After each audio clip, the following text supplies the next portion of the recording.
have Andrew on the line, the Skype line. Our username is Political Truth. If you'd like to call in and get your opinion. All right, we were talking about global warming and this bottle ban in Canada. Chris was giving his stance on if the world is actually warming, what's the cause of it, and all this. Chris, take it away.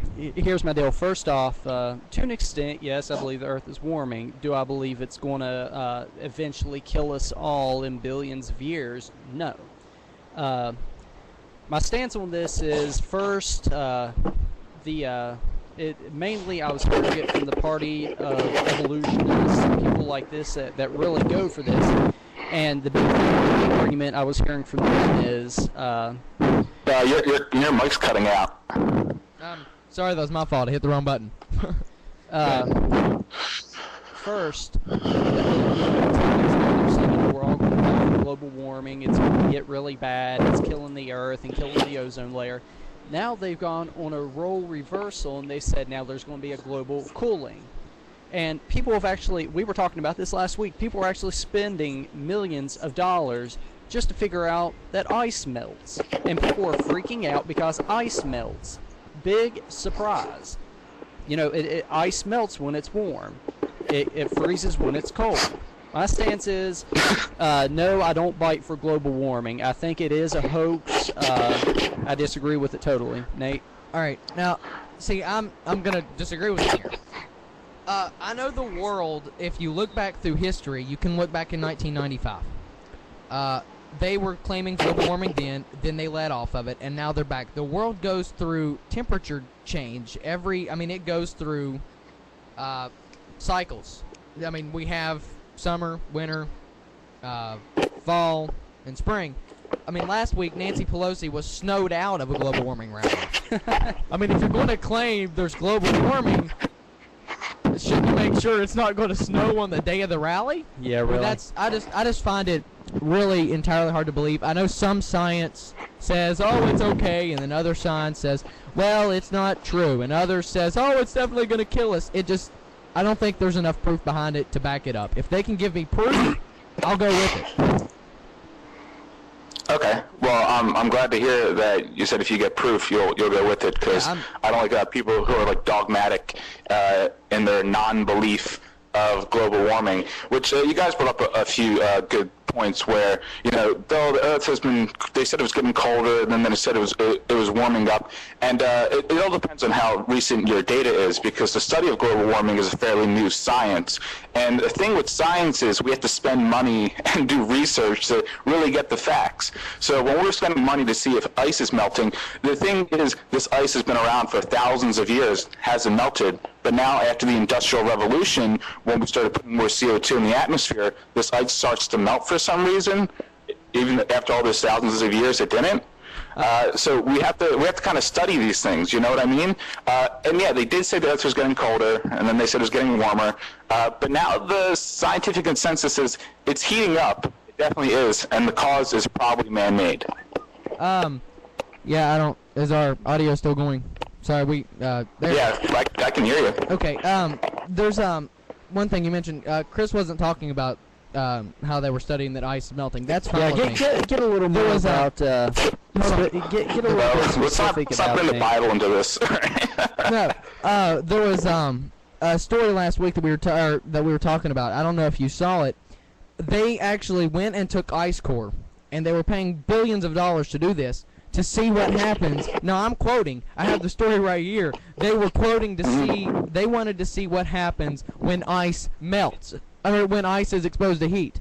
We all know what happens when ice gets in a hot place. It melts. He wasn't talking about the studying to see if the ice core is melting. I'm okay with that. Just I don't want federal tax dollars to go to that. If the private sector wants to do it, they can do what they want with their money. That's fine. Just to see that, you know. What were they looking for with the ice melting? Were they looking at the amount of CO2 that was inside the ice core when it melted?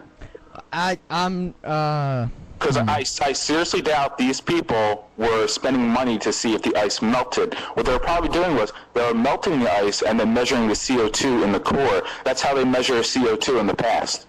Through ice cores. Hey man, listen, we're talking about the same people, and they probably got this money from the government because the government supports this stuff, doesn't it, Nate? I'm not sure about that. Right. Anyway, so we're talking about the same. Sorry. We're talking about the same people that throw $800 billion into a zombie corporation, AIG, and watch it plummet again and throw more money into it. We're talking about these same people. We're talking about the people who have these stupid ideals on how to spend money. So I think it's very probable they spent money to see ice melt. I mean, that's my take. If they would do one thing on it, they would do another on it. Right. Well, I don't think the government is very keen on science. Maybe now that Obama's in the office, but our past administration wasn't exactly the best science administration, if you know what I mean. If you guys were listening to the election, Sarah Palin made fun of fruit fly research. Like, she said they're spending millions of dollars on fruit flies. I kid you not. Like, do you know how important fruit flies are? Like, come on. All right, I have the story here. It's what happens on a molecular level when ice melts. That was a study. But I mean, I understand what you're talking about. Is that on your mind, man? Well, there's something else I wanted to say about the global warming thing.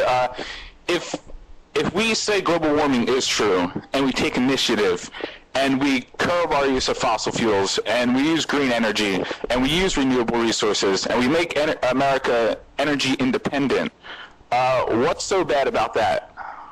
Well, nothing entirely. Can I give a take on this? I don't disagree with it at all. I'm just going to say, I'm a Christian. I believe in the Bible, and the Bible does. Well, I'm an atheist, and I don't, but it's okay. Yeah, the Bible does teach to take care of the earth. It does. It teaches to take care of what God has given us, and I firmly believe that it's okay to take care of the earth. Now, going as far as to giving a funeral for a tree, we need to get that video played one of these days. Giving a funeral for a tree, no, that's stupid. But I think you should take care of the earth. God commands us to. I agree, but I don't need a book to tell me that. Yeah. Here's another thing on the green energy. If I just don't see the point in spending millions of dollars on something that we don't have 100% positive proof on. That's my problem with it. I'm okay if they can prove it. I'll go completely green because I don't really want to drown in the middle of a continent. That's not really top of my list. But I don't want them to do it with without proof is what I'm saying. If they can give me 100% infallible proof, I'm all over global warming. Write me in. And I agree. And I don't know if you guys know what Pascal's wager is, but it's an argument that's used for the existence of God. But the same argument can actually be used for global warming. If global warming is true, the Earth is getting warmer and it's our fault, and we do nothing, then we're screwed. If we do something, then we're good. But if global warming doesn't exist and we do nothing, well, then nothing's going to happen. And if we do something, well, then what's the worst that's going to happen? We have green energy. So, and whether it's true or not, it's better to take that it is true, because the benefits outweigh if we do nothing. Very good points. Anything else? No. Take it easy, guys. All right. Thanks for calling. All right. Thanks for calling in. Bye. All right. That was Andrew. Called in on the Skype line. You can do just that. Our username is Political Truth. For Skype, this is the Political Truth Network.